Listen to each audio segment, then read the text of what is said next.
In this video, my aim is to show you how to get started with Icon Map Pro. So, let's add the visual onto our report canvas. Now with the visual added, we need to start adding our data. My dataset's very simple. It's based on the City of London in the United Kingdom, and we have a single row for each of the London boroughs with a longitude and latitude, a value, and a unique identifier for each of those London boroughs. So let's drag on my unique identifier, my code field, into the ID field.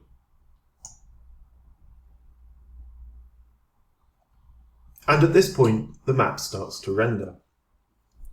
Now, before we start adding any data onto our map, we need to choose a map background.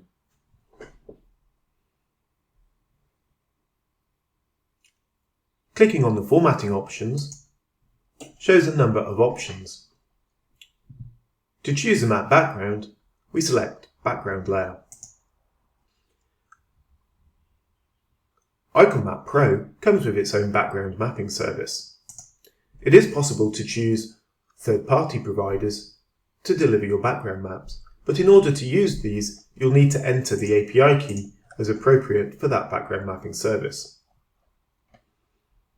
Today we're going to stick with Icon Map's built-in background layers, and we have a number of different background styles to choose from.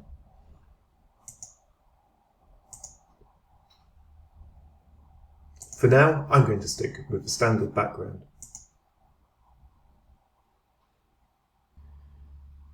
With the background layer selected, let's go back and add on some more data items to start visualizing them on our map in our Power BI report.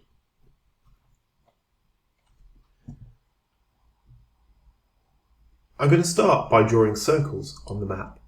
So in addition to our code field, I'm going to drag on the longitude and latitude. And I'm also going to drag on our value field into the circle size. Immediately, we get circles appearing on our map. Let's check out the formatting options to see what we can do to improve the look and feel of those circles. If I expand out data layers, you'll see that by default circles is enabled. If I turn circles off, of course our circles will disappear from the map. You'll also notice that the formatting options for those circles also disappears. If I turn it back on, they'll reappear. And you'll see that we have two items for configuring circles.